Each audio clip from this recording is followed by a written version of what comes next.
Hi, Jean. Hi, Dick. Hey, Teresa. Hey, Teresa.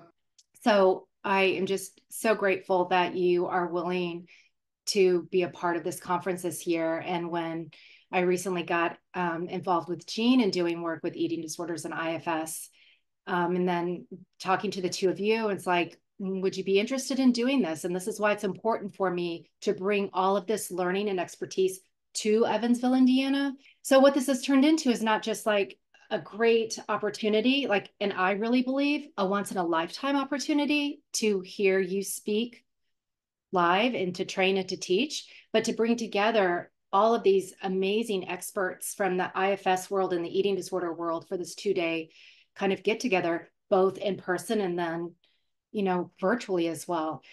So I can't thank the two of you for both saying yes and coming. And so I just wanted to give you both an opportunity to maybe talk a little bit about why you think using IFS as is like the modality to use when treating and healing from eating disorders, and also talk a little bit, maybe give us a preview about the talk that you'll be doing at the conference.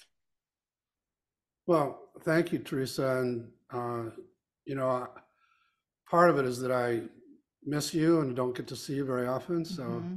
that had a big role in my saying yes. And also that I started my career with eating disorders, at least the IFS portion of my career.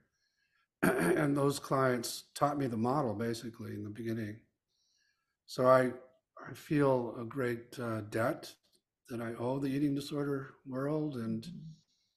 that I want to kind of give back. And so, and then, as you know, Gene and I met Mm-hmm. because of eating disorders, and Mm-hmm. it was all formative for me. And That's the right. the power of transforming an agency or a treatment center, and just Mm-hmm. to watch what we could do with eating disorders Mm-hmm. when everybody was into this. Um, and I don't work that much anymore. I don't work as a therapist that much anymore, but I kind of miss the eating disorder Mm-hmm. community. So when you asked us about it, I got excited, and uh, I'm glad I'll have 3 hours to speak about it. And I've got a nice video with somebody with a Mm-hmm. binging issue, and yeah, really looking forward to it. Right. Mm-hmm. Yeah. Yeah. Yeah. I hope this isn't a once in a lifetime, Teresa. Maybe this will be an annual. I don't know. Maybe. Yeah. Yeah. Um, it is exciting to be able to meet up with a lot of folks that we, got to know, what, 15 years ago when I Mhm. first met Dick. And, you know, uh, the sense of agency, right? The sense of clients having within themselves what they needed, and that IFS could give them the tools that they could then take out and sustain their recoveries. It was just tremendous. It was so, I was like, I have to learn this.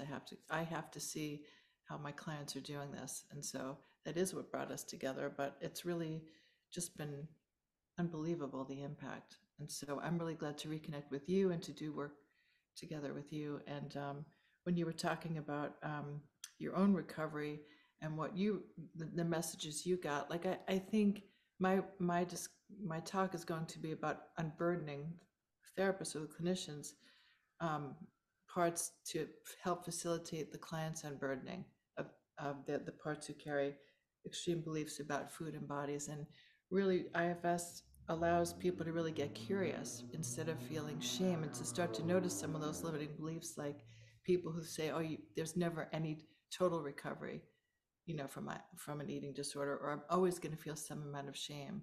And I think there's always room for unblending, getting to know parts who can newly take on shame. But I think the more we get a sense of how much parts of us are holding those limiting beliefs, we can open up much more of a self-led space for our clients to do that kind of healing. And so for me, it's so exciting that you're doing this to get so many people together, because one of the things that's been hard in the eating disorder field in general is the sense of connecting with like-minded people, right? Mhm. And so having a sense of who's available, who's around, the dietitians, the physicians, psychiatrists, and the therapists is so exciting to us, right? To Mhm. start to develop more of a network, for this. It's so powerful. So I'm Mhm. feeling, really excited about it. to be able to do it. And I think especially when people work with disordered eating or eating disorders, they often feel so alone, and with they're kind of embedded in so many interlocking systems with so many different parts, right? It's very easy to start getting blended with the fear, the frustration, pressures from other people to get recoveries, make recoveries happen, lack of insurance or support. So anything like this that gives an infusion of, self energy to all of us who are doing it, and community, I love that. Yeah. Really exciting. Yeah. Great. Well, again, I don't want to take more of your time. I just really wanted to be able to get out there kind of the word so people know that there's this opportunity to come see you live. And also virtually, we have someone coming from Ireland in person, as well as from all over the country and Canada, and then a lot of people virtually too. So I just want to thank you both so much. And I look forward to seeing you in a couple of weeks. Thanks. We look forward to it. Me too. All right. Bye. Bye-bye.